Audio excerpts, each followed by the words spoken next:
మోకరించి ప్రార్థన చేద్దాం.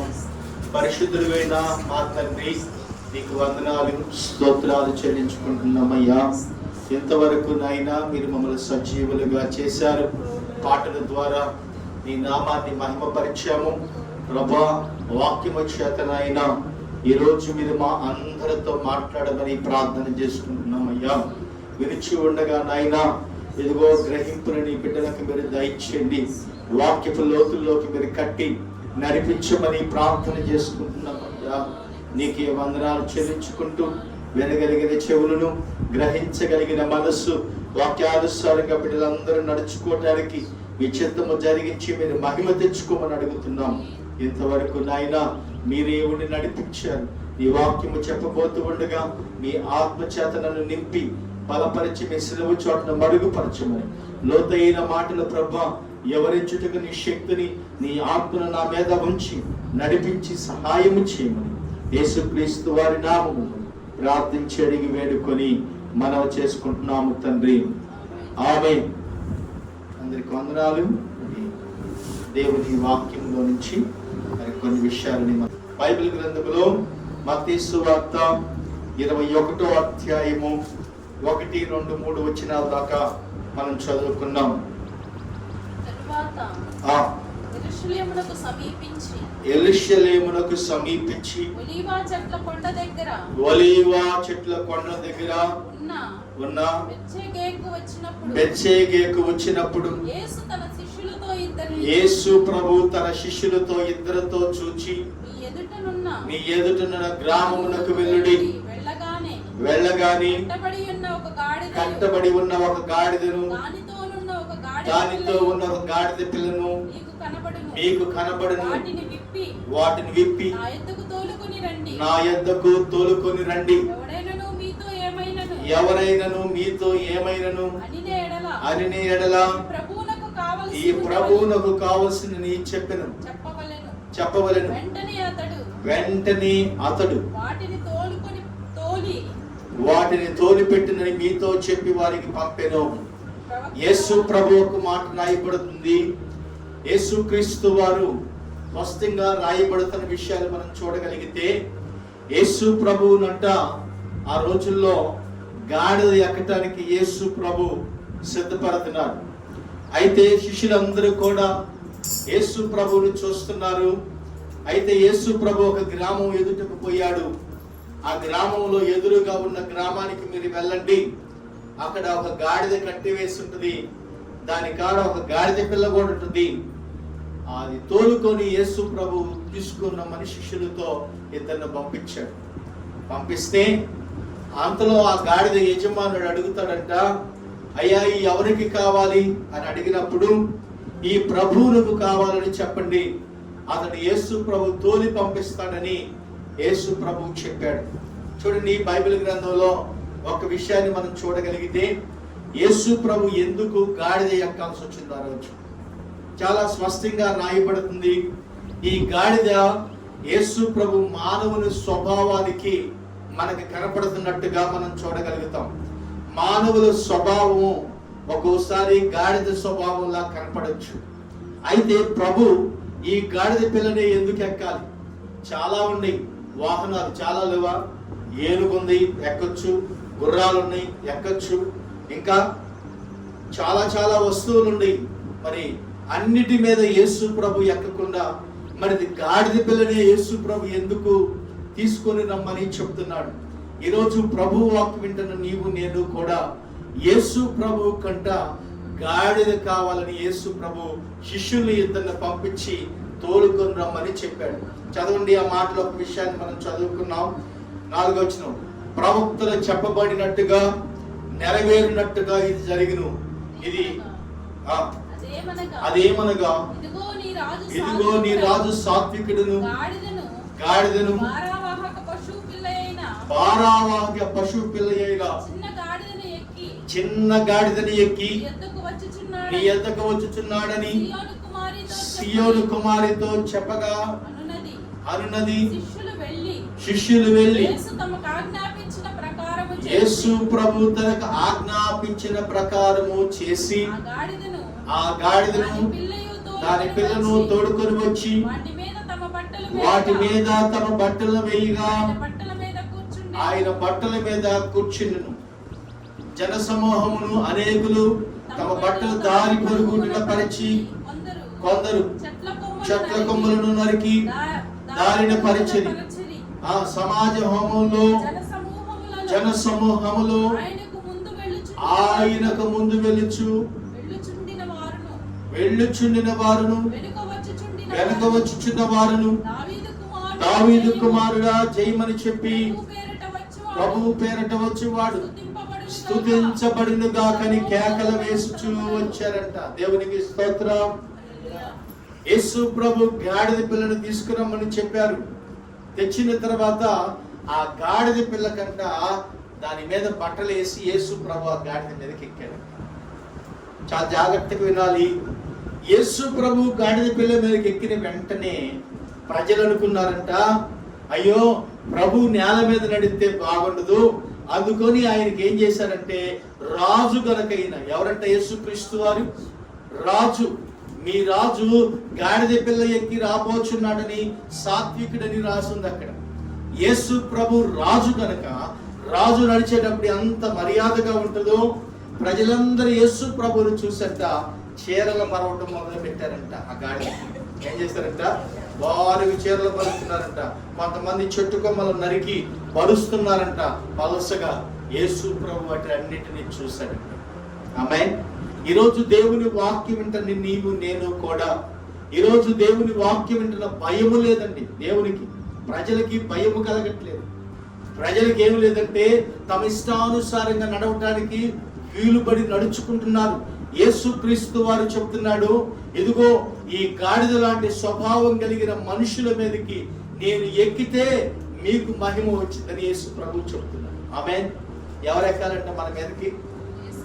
ఇప్పుడు యేసు ప్రభు మనలో ఉంటే మనకి విలువ వచ్చింది. యేసు ప్రభు మనకు బయట ఉంటే బలహీనత వచ్చింది.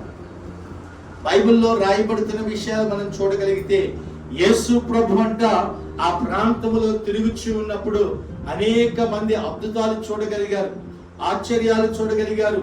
ఇదిగో యేసు ప్రభుని రేపు శుక్రవారం సిలువేస్తారండి. ఎప్పుడు? రేపు శుక్రవారం సిలువేసిన రోజు.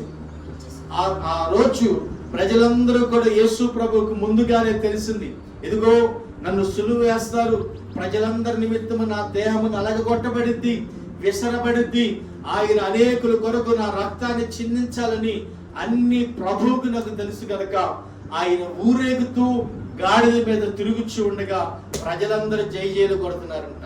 చదువుతారా? యోహాను సువార్త ఒకసారి 12వ అధ్యాయము.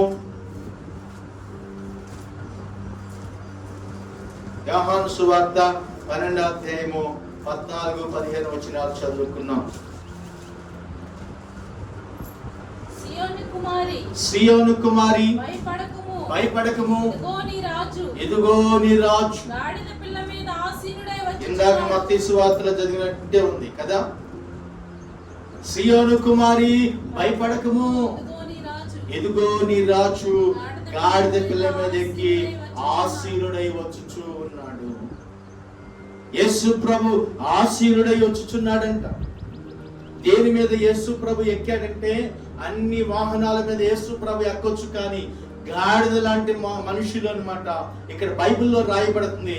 ఒక్కోసారి మనం చదువు అంటా ఉంటాం, పిల్లలు ఒక్కోసారి పెద్దలు కూడా తిడతా ఉంటారు, ఏంట్రా గాడిదలాగా పనిచేస్తున్నావు. అవునా కదా? అవునా అంటారు లేదు? ఏందమ్మా గాడిద చాకరీ చేస్తున్నాడమ్మా. ఏ చాకరీ అంట? గాడిద చాకరీ అంటే గాడిద ఎంత శ్రమపడి పని చేసిద్దు అని మనం అంటే ఆ మనిషి గాడిద కాదు, కానీ గాడిద లాంటి మనిషిని గాడిద చాకరీ చేస్తున్నారని అంటున్నాం. అవునా కదా? అంటే మానవుడు ఒక్కొక్కసారి ఎంతో పనిపడి, ఎంతో కష్టపడి, ఎంతో శ్రమపడి ఎన్నో పనులు చేస్తూ ఉంటాడు. అయితే యేసుక్రీస్తు వారంట ఆ గాడిద మీదకి ఎక్కినప్పుడు ఆ గాడిద కంట ఘనత వచ్చిందంట. ఏమొచ్చిందంట? ఇప్పుడేగా వచ్చింది. ఏమొచ్చిందంట? ఘనత వచ్చింది. నిద్ర వచ్చిందా? ఘనత వచ్చింది. చూసావా? వాడు ఏం పని లేదు వాడికి. వాడికి పిలవకుండా వచ్చేస్తాడు. ఎవడాడు? నల్లడు. వాడు పిలవాల్సిన పని లేదు. రా అనకముందే వాడు వచ్చేసి నేను వస్తున్నాను నీతో అంటాడు. యేసు ప్రభువు చెప్తున్నాడు, ఆయన గాడిద పిల్ల మీద ఎక్కంట ఆయన నడుస్తూ ఉండగా బట్టల పరుస్తూ ఉంటారు. ఆమేన్. ఈరోజు మానవ జీవితంలో కూడా విలువ లేదు మనిషికి. అయితే మనిషికి ఎక్కడ విలువ వచ్చిందంటే యేసు క్రీస్తు మనలోనికి వచ్చినప్పుడు మనకు విలువ కలిగింది. ఆమేన్. ఒక విషయాన్ని గమనించండి, మనిషిలో ఆత్మ ఉన్నప్పుడు విలువ, మనం ప్రాణం ఉన్నప్పుడు, అవునా?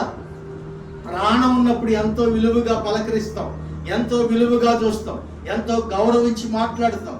ప్రాణం పోయిన తర్వాత కాసేపు ఉంచండి అయ్యా, వాళ్ళు రావాలి వీళ్ళు రావాలి అన్నారు అనుకోండి, ఏమంటారు? ఆలస్యం అవుతుంది కానివ్వండి తొందర చేయండి, అవునా కాదు? అంటే మనిషి ప్రాణముతో ఉన్నప్పుడు విలువగా చూశారు. ప్రాణము ఎప్పుడైతే వెళ్ళిపోయిందో మనిషికి విలువ కనపడదు. ఒక విషయాన్ని గమనించి ఒక శాస్త్రికుడు కనిపెట్టాడు. ఏం చేశాడంటే లెక్కలు కట్టి మనిషి ప్రాణముతో ఉన్నప్పుడంట ₹1,00,00,000 విలువ చేస్తాడంట. ₹1,00,00,000 విలువ అంట. మనిషి ప్రాణం పోయిన తర్వాత అగ్గిపుల్లతో సమానం. ఎంతో? అగ్గిపుల్లతో సమానం. ఎందుకు అగ్గిపుల్లతో సమానం అంటే ఆ పుల్ల కాల్చి వేయబడతానికి తప్పక దేనికి పనికిరాదు. ఈరోజు మానవుని జీవితము కూడా దేవుడి ఆత్మ మనలో ఉన్నప్పుడే మనకు విలువ వచ్చింది, మనకు ఘనత వచ్చింది. యేసు ప్రభు మనలో ఉన్నప్పుడే మనం విలువగా ఉండగలుగుతున్నాము. అందుకే యేసు ప్రభు చెప్తున్నాడు, ఈ గాడిద మీద ఎక్కి వస్తున్నప్పుడంట ఆ గాడిద కంట బట్టలు పరుస్తున్నారు, కొమ్మలు పరుస్తున్నారు. యేసు ప్రభుకి అక్కడ జైజేలు పడుతున్నారు. చదవండి మత్తయి సువార్తలో 21వ అధ్యాయంలో మనం చదివితే అక్కడ రాయబడుతుంది, దావీదు కుమారుడా జయము జయమని కేకలు వేయించు ప్రజలు ఏం చేస్తున్నారంట? యేసు ప్రభు ఎమ్మటి వెళ్తున్నారు. చదువుతారా? 9వ వచనం, జన సమూహములో ఆయనకు ముందుగా వెలుచున్న వారును వెనక వచ్చుచున్న వారును దావీదు కుమారునికి జయము, ప్రభు పేరట వచ్చుచున్న స్తుతించబడిన గాకని సర్వోన్నతమైన స్థలముల్లో జయము అని కేకలు వేయించి ఉండిరి. ఏం చేస్తున్నారంట? దావీదు కుమారుడా జయము, దావీదు కుమారుడా జయమని కేకలు వేస్తున్నారంట. ప్రజలు జై జైలు కొడుతున్నారంట. రాజుకు ఏ రీతిగా జై జైలు కొడతారో మన ప్రభు యేసు క్రీస్తు కూడా జై జైలు కొడతాం ప్రజలు వెళ్తున్నారు. యేసు ప్రభు అక్కడ రాయబడుతుంది దావీదు కుమారుడు అని రాస్తుంది అక్కడ. చూడండి, ఈయన దావీదు కుమారుడు వంశావళిలో నుంచి రాగలిగాడు కాబట్టి ఈయన అందుకని దావీదు కుమారుడా జయమని చెప్పి ప్రజలు పలుకుతున్నారు. ఈరోజు మన వంశావళి కూడా క్రీస్తు వంశావళిలోకి మార్చబడాలి. మనము కూడా క్రీస్తు స్వరూపములోకి మార్చబడాలి. మన ఆలోచనలు కూడా ప్రభువులోకి మార్చబడాలి. మన జీవితం అంతా కూడా ప్రభు చిత్తానికి అప్పగించుకున్నప్పుడు యేసు ప్రభు అంట మన లోనికి వచ్చినప్పుడు ప్రభు గొప్ప కార్యాలు చేయటం మొదలు పెడతాం. ఆమేన్. ఇప్పుడు మనం ఒక్కళ్ళం పనిచేస్తుంటే ఎంత బాధ అనిపించింది? భార్యాభర్తలు కలిసి ఇద్దరు ఒకే పని చేస్తే ఎంత తేలిగ్గా ఉంటుంది. దాంతో ఇంకా పిల్లలు కూడా పనిచేస్తే ఇంకెంత తేలిగ్గా ఉంటుంది. అందుకే బైబిల్ చెప్తుంది, యేసు ప్రభు అంటున్నాడు, ఇదిగో నా యందు మీరు నిలిచి ఉండండి, నీ యందు నేను నిలిచి ఉంటాను. తీగ ద్రాక్షావళిలో ఉంటేనే గాని. చదవండి యోహాను సువార్తలో 1వ అధ్యాయము 15వ వచనం. ఒకసారి 15వ అధ్యాయం 1వ వచనం, నేను ద్రాక్షావళిని, నా తండ్రి వ్యవసాయకుడు, నాలో ఫలింపని ప్రతి తీగ ఆయన తీసి పారవేయబడును, ఫలించే ప్రతి తీగ మరి ఎక్కువగా ఫలించునని దానిలో పనికిరాని తీగలన్నీ తీసివేయబడును. నేను మీతో చెప్పిన మాటలను బట్టి మీరిప్పుడు పవిత్రులై ఉన్నారు. ఏమైనా అంటే ఇప్పుడు పవిత్రత కలిగి ఉన్నాము. యేసు ప్రభు మనం ఎప్పుడైతే ఆయనలో నిలిచి మనం ఉంటామో పవిత్రత కలిగి నివాసము చేయాలి. యేసు ప్రభువులో మనం నిలువబడకపోతే, యేసు ప్రభువులో మనం నిల్చొని ఉంటే అంట ఆయన మనల్ని పవిత్రులుగా చేశాడు. చదవండి 4వ వచనం ఒకసారి చదువుకున్నాం. యోహాను సువార్త 15వ అధ్యాయము 4వ వచనం, నా యందు మీరు నిలిచి ఉండండి, మీ యందును నేను నిలిచి ఉంటాను. తీగ ద్రాక్షావళిలో నిలిచి ఉంటేనే గాని తనంతట తాను ఎలాగ ఫలించదో అలాగే నా యందు మీరు నిలిచి ఉండండి. ఏదంట? నా యందు మీరు నిలిచి ఉంటేనే ఫలిస్తారు. నా యందు మీరు నిలిచి లేకపోతే మీరు ఫలించలేరు. ఆమేన్. ఎందుకని యేసు ప్రభు చెప్తున్నాడంటే, ఇదిగో ఆయనతో మనం ఉన్నప్పుడు, మనం ఆయనతో ఉన్నప్పుడంట మన మీదకి ప్రభు వస్తాడంట. మనం అంట ఆయన ఎత్తుకొని ఊరేగొచ్చు. దేవునికి స్తోత్రం. గాడిదకి అంత ఘనత వచ్చిందండి యేసు ప్రభు ఎక్కితే. మరి యేసు ప్రభు గాడిద ఎక్కితేనే అంత ఘనత ఉంటే, మరి నీ ఇంట్లోకి యేసు ప్రభు వస్తే, నీ ఇంటిలో యేసు ప్రభు ఉంటే, యేసు ప్రభు నీలోనే ఉంటే ఎంత సంతోషం అండి. ఆమేన్. యేసు ప్రభుని ఒక ఆయన ఇంటికి తీసుకెళ్ళాలని మేడి చెట్టు ఎక్కి కూర్చున్నాడు. ఎవరమ్మాయినా? పొట్టి జక్కయ్య. యేసు ప్రభుని చూడాలని వచ్చాడు. అందరు నడుతున్నారంట, హాయ్ శంకర జక్కయ్య పో అని అంటున్నారు. విలువ లేదు ఇతనికి. ఉందా? విలువ లేదు. ఎందుకంటే యేసు ప్రభు ఇదిగో పన్ను కొద్దిగా వసూలు చేయమంటే వాళ్ళు న్యాయాధిపతులు వాళ్ళందరూ ఇతను ఎక్కువ వసూలు చేసేవాడు, సుంకం వసూలు చేసేవాడు. అందరూ అంటున్నారు ఇతను నెడతా ఉన్నారు, పాప ఇతను పొట్టివాడు. యేసు ప్రభు ఆ ప్రాంతాన్ని వెళ్తున్నారని అర్థమైపోయింది. ఎక్కడ యేసు ప్రభు వెళ్తాడని గ్రహించాడు. యేసు ప్రభు ఎక్కడికి వెళ్తాడని తెలుసుకొని పాంగ ఒక ఆ ప్రాంతానికి మేడి చెట్టుకి కూర్చొని యేసు ప్రభు వస్తుంటే చూస్తున్నాడు. ఏం చేస్తున్నాడంట? అమ్మా ఏం చేస్తున్నాడంట? యేసు ప్రభు వస్తున్నాడు. ఇదిగో ఆ మేడి చెట్టుకి యేసు ప్రభుని చూస్తున్నాడంట. యేసు ప్రభు ఈ దారినే వస్తున్నాడని గమనించి యేసు ప్రభు అక్కడికి వచ్చిన తర్వాత చెట్టు వైపు చూశాడు. ఎవరి వైపు అంట? ఏమండి?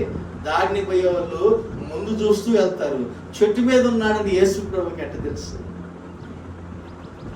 జక్కయ్య ఉన్నాడని యేసు ప్రభుకి ఎట్ట తెలుసు? జక్కయ్య ఇంటికి తీసుకెళ్లాలని మనసులో ఉన్నది యేసు ప్రభుకి ఎట్ట తెలుసు? ఇదిగో జక్కయ్య ఆ ప్రాంతంలో యేసు ప్రభువును చూడాలని చెప్పి ఆశపడి చెట్టు ఎక్కి చూస్తున్నాడు. అందరూ యేసు ప్రభు అమ్మటి నడుస్తున్నారు. శిష్యులు యేసు ప్రభు అమ్మటి నడుస్తున్నారు. జనసమూహం యేసు ప్రభు మీద ఆయన పట్టుకోవాలి, రోగములు బాగుపడతాయి అని చెప్పి అనేక మంది యేసు ప్రభువును పట్టుకోవాలని చూస్తున్నారు. యేసు ప్రభు అన్ని చూస్తున్నాడు. ఆయన దారిలో నడుస్తున్నాడు. జక్కయ్య మేడి చెట్టుకి కూర్చున్నాడు. యేసు ప్రభు చూసి, జక్కయ్య ఏంది అక్కడ కూర్చున్నావు? నన్ను ఎవరు అయ్యా? ఎవరు నిన్ను చూడనీలేదయ్యా. ఏదంట? ఎవరు నిన్ను చూడనీలేదయ్యా, నెట్టి పడివేశారు ప్రభా అని యేసు ప్రభుతో చెప్పగలే. యేసు ప్రభు అంటున్నాడంట, జక్కయ్య త్వరగా నువ్వు దిగిరా, నేను నీ ఇంటికి వస్తానని యేసు ప్రభు చెప్పాడు. ఆమేన్. ఇప్పుడు యేసు ప్రభు మన ఇంటిలో ఉంటే ఎంత పరుగు లేకుండా ఉంటుందో. ఏమండి? రాజు ఉన్న ఇంటిలో పరుగు ఉంటుందా? మొన్న ఒక మాట చెప్పాను. యేసు ఒక ఆయన రాజుగారు మా ఇంటికి వచ్చి ఒక పూట భోజనం చేశారండి వారానికి ఒకసారి అనుకుంటారు. అంతేగా కోరుకుంది. అవునా? రాజుగారు వచ్చేసరికి ఇల్లు ఎట్టుందో ఏందో రోడ్లు ఎట్టుండి అని చెప్పి రథాలు రావాలని చెప్పి మంత్రి గారు ముందొచ్చి అన్ని సిద్ధపరిచాడు. ఏం చూస్తే తాటాకులు గుడి చేసిందండి. ఒరే రాజుగారు చెప్పినట్టే భోజనం చేస్తాడు, ఒక కోటలా కట్టండి. అన్ని సిద్ధపరిచారు, అన్ని ఏర్పరిచారు. అన్నిటిని ఏర్పరిచి రాజుగారు వచ్చే రోడ్డు అంతా శుభ్రం చేశారు, రంగులు వేశారు. రాజుగారు అన్నందుని విశ్రాంతి తీసుకొని ఒక గది కట్టారు. ఎవరి కోసం? రాజుగారి కోసం. యేసు ప్రభు మరి వస్తే మన ఇంటిలో విశ్రమిస్తే ఎలాగుంటుంది? యేసు ప్రభు అంట వాళ్ళ ఇంటికి వెళ్ళంట యేసయ్య విశ్రాంతి తీసుకోవటానికి మనం చూడగలం. ఆమేన్. యేసు ప్రభు ఆ ప్రాంతంలో తిరుగుతూ ఉండగా జక్కయ్యని యేసు ప్రభు పిలిచి రమ్మని చెప్పాడు. యేసు ప్రభు ఆ ఇంటికి తీసుకెళ్తాడు. యేసు ప్రభు ఆ జక్కయ్య ఇంటికి వెళ్ళగానే అందరూ అంటున్నారంట, ఇతను పాపి కదా, ఇతను అనేకుల దగ్గర వసూలు చేసేవాడు కదా. ఏం చేసేవాడు? వసూలు చేసేవాడు కదా, నువ్వు వాళ్ళ ఇంటికి వెళ్తావేంది, మా ఇంటికి రా అంటున్నారంట. ఇందా బట్టి పిలవచ్చుగా యేసు ప్రభు మా ఇంటికి రమ్మని. ఏమంటే ఇందా బట్టి పిలవచ్చుగా. ఎవరు పిలవలేదు, యేసు ప్రభు వెళ్తున్నాడు. జక్కయ్య మనసులో అనుకున్నది యథార్థమైన మనసుతో అనుకున్నాడంట, యేసయ్య మా ఇంటికి వస్తే నాకు ఆరోగ్యం, నా దీవెన, నా శాపం అంతా విడిచిపెడతాను, యేసు ప్రభు మా ఇంటికి రావాలని కోరుతున్నాను. ఆమె ఈరోజు యేసయ్య అంటున్నాడు, మీ ఇంటికి వస్తున్నాను, నీలో ఉండి నేను నివాసం చేస్తాను, నేను నీతో ఉంటాను. ఒకరోజు ఒక ఆయన దారిలో నడుచుకుంటూ వెళ్తున్నాడట. ఎక్కడికి? దారిలో నడుచుకుంటూ వెళ్తున్నాడు. నెత్తి మీద గుడ్డేసుకొని, ఇదిగో ఒక కర్ర తీసుకొని నడుస్తూ వెళ్తున్నాడంట. అయ్యో, నేను ఒక్కడిని ఎడారిలో నడిచి వెళ్తున్నాను, ఎవరు నాకు తోడు లేదు, నాకు దేవుడు తోడై ఉంటానని వాగ్దానం చేశాడు. ఏమంటున్నాడు? దేవుడు నాకు తోడై ఉంటా అన్నాడు, తోడే లేడు, ఆయన కూడా నన్ను మర్చిపోయాడు, ఈ ఎండకనుకుంటున్నాడు. అనుకుంటా దారిలో వెళ్తా అన్నాడంట, ప్రభా ఎక్కడున్నావయ్యా, నాకు తోడుగా ఉంటానని, నాతో నడుస్తానని చెప్పావు కదా. ఏమన్నాడు?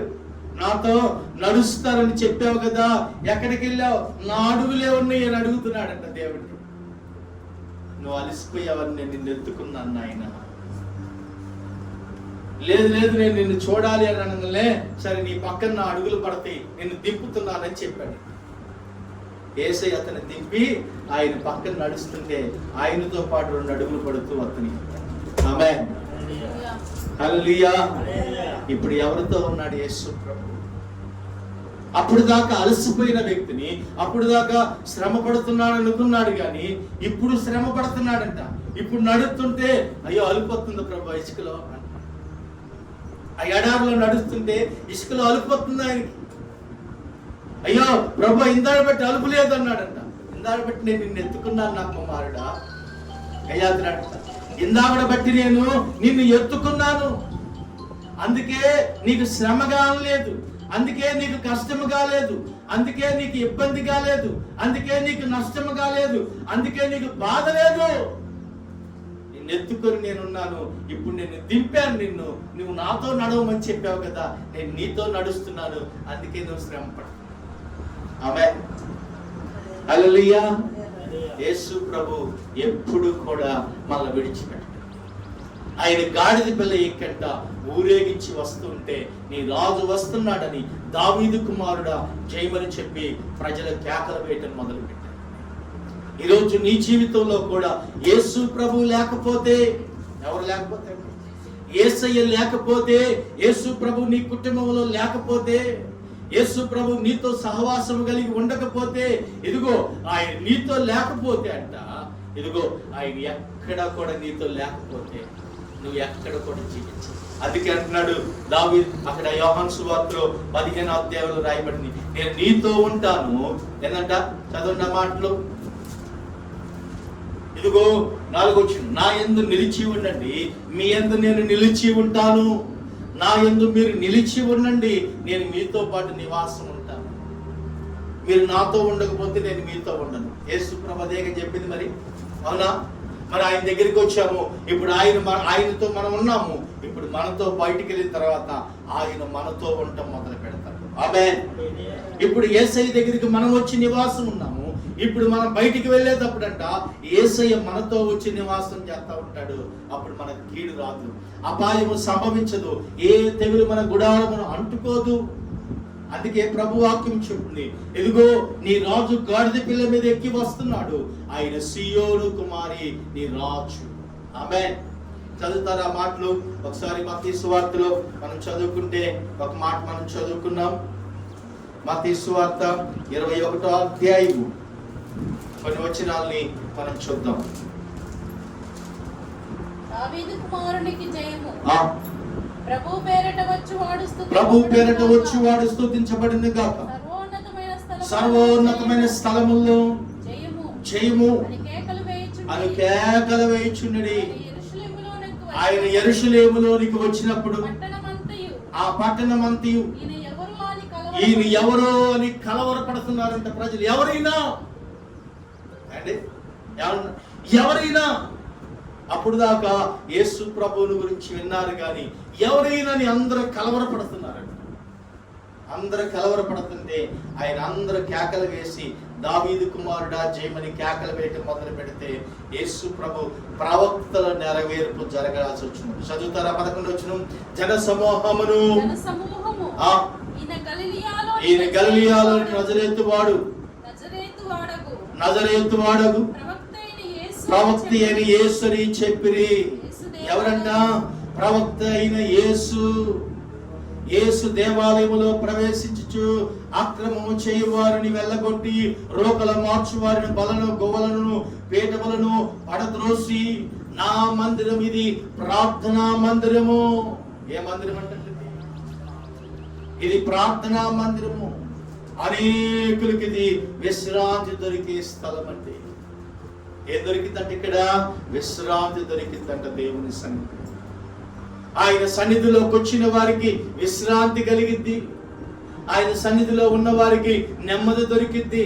జక్కయికి అప్పుడు దాకా యేసు ప్రభు వంశావల్లో అతను రాలేదు. ఇతడు కూడా యేసు ప్రభు చెప్పాడు, ఇతడు కూడా అబ్రహాము కుమారుడే. ఎవరు కుమారుడు అంటే? ఇతడు కూడా అబ్రహాము కుమారుడిగా మార్చబడిపోయాడు. అప్పుడు దాకా శంకరైన వాడన్నారు, అప్పుడు దాకా జక్కయ్యని అసహించుకున్నారు, అప్పుడు దాకా యేసు ప్రభు వాళ్ళ ఇంటికి పోకముందు,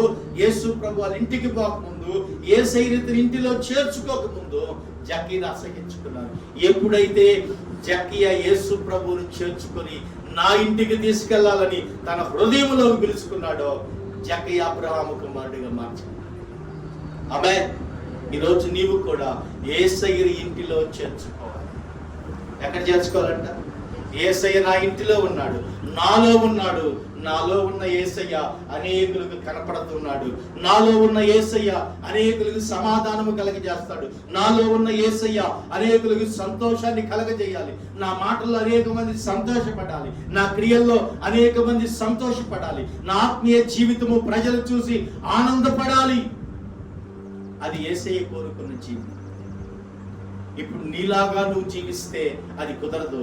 యేసు ప్రభు రాకముందు నీలాగా జీవించావు, యేసు ప్రభు వచ్చిన తర్వాత యేసయ్యలాగా జీవించటం మొదలుపెట్టాలి. ఆమేన్. హల్లెలూయా. యేసు ప్రభు జక్కీ ఇంటికి రాకముందు జక్కీలాగానే బ్రతికాడు. యేసు ప్రభు జక్కీ ఇంటికి వచ్చిన తర్వాత యేసయ్యలాగా బ్రతకాలని ఇష్టపడుతున్నాడు. ఇదిగో రాకముందు ఒక రకము, వచ్చిన తర్వాత మార్పు కనపడింది జక్కీలో. అందుకే యేసయ్య చెప్పాడు, ఇతడు కూడా అబ్రహాము కుమారుడని యేసుక్రీస్తు వారు చెప్పాడు. ఆమేన్. ఈరోజు నీవెవరు కుమారుడివి?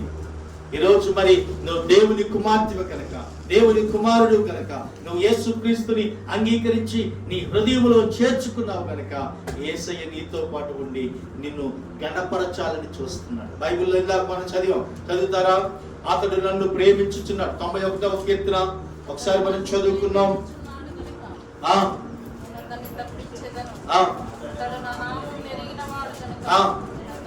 అతడు నా నామం ఎరిగిన వాడు కనుక నేను అతన్ని గణపరిచెదను. ఏంటంట? యేసుక్రీస్తు నామమును మనం ఎరిగి ఉన్నాము కనుక మన యేసయ్య మనల్ని గణపరుస్తాడంటండి. ఘనహీనంగా చేయడు. జక్కీని ఘనహీనంగా లేడు. ఎప్పుడైతే యేసు ప్రభువుని అంగీకరించాడో, ఎప్పుడైతే యేసయ్య నామం తెలుసుకున్నాడో, ఎప్పుడైతే యేసుక్రీస్తు వారిని అంగీకరించాడో అతన్ని గణపరిచాడంటే యేసయ్య అందరి ఎదుట. ఏమని గణపరిచాడంటే ఇతడు కూడా యేసుక్రీస్తు వంశావల్లో అబ్రహాము కుమారుడిగా మార్చబడిపోయాడని చెప్పాడు యేసయ్య. గణపరిచాడు యేసు ప్రభు జక్కీని. ఈరోజు నిన్ను కూడా యేసయ్య అంటున్నాడు, అతడు నా నామం ఎరిగిన వాడు కనుక నేను అతన్ని గణపరుస్తాను. యేసయ్య ఎవరిని గణపరుస్తాడంటండి? ఆయన మనల్ని గణపరిస్తే అంట ఆయన మనల్ని గణపరచడం మొదలు పెడతాడు. ఆయన ఘనహీనుడుగా మనల్ని ఎప్పుడు చేయడు. ఆమేన్. హల్లెలూయా. ఆయన ఎప్పుడు మనల్ని ఘనహీనులుగా మలచడు. ఎందుకు అంటే ఆయన ఎరిగి ఉన్న వారిని తలగానే ఉంటారు. ఆయన ఎరిగి ఉన్నవారు గౌరవపదంగానే జీవిస్తారు. ఆయన ఎరిగి ఉన్నవారు ఎప్పుడు బలహీనులుగా ఉండలేరు. ఆయన ఎరిగి ఉన్నవారు ఎప్పుడు నిరుత్సాహపడలేరు. అందుకే దావీదు కూడా ఒక విషయంలో రాయబడింది. యెషయా అనే ఒక ఆయన ఉన్నాడు, చదువుతారా? ప్రార్థన చేస్తున్నాడు. అయ్యో నా ప్రార్థన వినటం లేదేమో దేవుడు. 59వ అధ్యాయం యెషయా గ్రంథం మొదటి వచనాన్ని ఒకసారి మనం చదువుకున్నాం. యెషయా గ్రంథము 59వ అధ్యాయము 1వ వచనం. రక్షింపనేరకుండునట్టు యెహోవా హస్తము కొరచగా లేదు, విననేరకుండునట్టు విననేరకుండునట్టు. ఆయన చెవులు మందము కాలేదు. ఏంటంట? ఇదిగో ఇతను ప్రార్థనా పూర్వకంగా అడుగుతున్నాడు. ఆయన విననేరకుండునట్టు ఆయన చెవులు మందముగా లేవు. ఆయన అన్నిటిని వింటున్నాడంటే ఏం చేస్తాడంటే దేవుడు అన్నిటిని వింటున్నాడు. కీర్తన గ్రంథము 11వ అధ్యాయము 5వ వచనం 4వ వచనం చదువుకున్నాం. యెహోవా తన పరిశుద్ధ ఆలయములో ఉన్నాడు. యెహోవా సింహాసనం ఆకాశమందున్నది. ఆయన నరులను కనులారా చూచుచున్నాడు. తన కనుదృష్టి చేత ఆయన వారిని పరిశీలన చేస్తున్నాడట. నా బిడ్డలు ఏం చేస్తున్నాడు? నా బిడ్డ నా కొరకు ఏం ప్రార్థన చేస్తున్నాడో, నా బిడ్డలు ఎలాగ జీవిస్తున్నాడని ఆకాశం నుంచి అంట దేవుడు మనల్ని పరిశీలన చేస్తున్నాడంట. చూడండి, సామెతల గ్రంథము 15వ అధ్యాయము 3వ వచనం ఒకసారి చదువుకుందాం. సామెతల గ్రంథము 15వ అధ్యాయము 3వ వచనం. యెహోవా కన్నులు ప్రతి స్థలం మీద ఉండును. చెడ్డవారిని మంచివారిని అవి చూచుచూ ఉన్నాయంట. ఏం చేస్తున్నాయంట? ప్రభు కనులు అందరినీ చూస్తున్నాయంట. చెడ్డవారిని చూస్తున్నాయంట, మంచివారిని చూస్తున్నాయంట. చెడ్డవారిని చూస్తున్నాయి, మంచివారిని చూస్తున్నాయి. మంచివాడికి మంచి ప్రతిఫలం ఇస్తాడు, చెడ్డవారికి చెడ్డ ప్రతిఫలం దొరికిద్దులే. అవును కదండి. ఇప్పుడు మనం పత్తి విత్తనాలు నాటితే పత్తి తీసుకుంటాం, కంది విత్తనాలు నాటితే కందికాయలు కోసుకుంటాం, కంది. అవునా? శనగ విత్తనాలు నాటితే శనగ పంట కోసుకుంటాం. ఇదిగో మొక్కజొన్న విత్తనాలు నాటితే మొక్కజొన్నను కోయగలుగుతాం. అవునా కాదా? మనం ఏది విత్తుతామో అదే కోయగలుగుతాం. అందుకే బైబిల్లో ఒక మాట ఉంటుంది, ఓ మనుషుడా, ఇదిగో నీవు ఏమి విత్తునో ఆ పంటనే కోయును. ఏమి విత్తుతామో అదే కోస్తాం. ఏదైతే మాట్లాడతామో అదే మన జీవితంలో నెరవేర్పొచ్చింది. యేసు ప్రభు అదే చెప్పాడు జక్కీతో. యేసు ప్రభు అదే చెప్పాడు. ఇతడు కూడా అబ్రహాము కుమారుడుగా మార్చబడటానికి గల కారణం ఏంటంటే యేసయ్యను తన హృదయములో చేర్చుకున్నాడు. ఈరోజు నీ హృదయములో యేసు ప్రభువును చేర్చుకున్న తర్వాత మార్పు ప్రజలు చూచున్నట్టుగా నడవాలండి. జక్కీలో మార్పు చూడగలిగాం, నీలో కూడా మార్పు కనపడాలి. జక్కీలో యేసు ప్రభువును హత్తుకొని యేసు ప్రభువుకి ఆతిథ్యం ఇచ్చాడు. ఇదిగో నీవు కూడా దైవజనులకి ఆతిథ్యం ఇచ్చే కుటుంబంగా మార్చబడాలి. ఆమేన్, హల్లెలూయా, హల్లెలూయా. ఆతిథ్యం ఇచ్చే కుటుంబం. బైబిల్లో కుటుంబం ఉందండి. లాజరు యేసు ప్రభు ఆ ప్రాంతానికి వెళ్ళినప్పుడంట లాజరు మార్త మరియలు యేసు ప్రభువును చేర్చుకున్నారు. ఏం చేసేవాళ్ళు? యేసు ప్రభువును చేసుకొని ఆతిథ్యం ఇచ్చి యేసయ్య వాళ్ళందరితో మాట్లాడి రోగులను స్వస్థపరిచేవాడు, దయ్యమును వెళ్ళగొట్టేవాడు, అనేక బలహీనతలన్నిటినీ బాగు చేశాడు. ఒకరోజు లాజరు రోగి అయి ఉన్నాడని యేసు ప్రభు కబురు పంపించాడు. అయ్యా, మా తమ్ముడు రోగి అయి ఉన్నాడు, నీ వచ్చి మా తమ్ముడిని బాగు చేయమని యేసు ప్రభు కబురు పంపించారు. యేసు ప్రభు కబురు పంపితే యేసు ప్రభు కబురు పంపితే యేసయ్య ఆలస్యం చేశాడంట. ఏం చేశాడంట? ప్రజలు యేసు ప్రభువుని రానిలేదు. ఆలస్యమైంది. ఆలస్యం అవ్వగానే లాజరు చనిపోయాడు. ఇప్పుడు ఆలస్యమైన తర్వాత లాజరు ఏమయ్యాడు? చనిపోయాడు. ఇప్పుడు చనిపోయిన వాడిని ఉంచుతారా?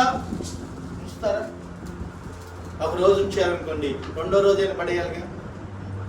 అప్పట్లాగా ఏసీ బాక్సుల్లో అప్పుడు ఇప్పట్లాగా అప్పుడు వెంటనే పడవేశారు. ఉదయకాలం చనిపోతే సాయంత్రం 5 గంటలకల్లా లోపే సమాధి చేసేవాళ్ళు. లాజరు చనిపోయాడు, సమాధి చేయబడ్డారు. యేసు ప్రభువుకి 4 దినముల తర్వాత యేసయ్య అక్కడికి వచ్చాడంట. అక్కడికి రాగానే మార్త వెళ్ళి యేసు ప్రభుని అడుగుతున్నాడు. యేసు ప్రభు అంట 4 దినాలైంది వచ్చేలేక. లాజరు చనిపోయాడని అర్థమైపోయింది. మార్త యేసు ప్రభు దగ్గరికి పరిగెత్తుకుంటా వచ్చింది. ప్రభువా, నా తమ్ముడు సహోదరుడు చనిపోయాడయ్యా, నీ కబురు పంపించాను ఆయన రాలేదు అని యేసు ప్రభువు చెప్పాడు. సరే అని చెప్పి యేసయ్య వారితో ఉన్నాడు.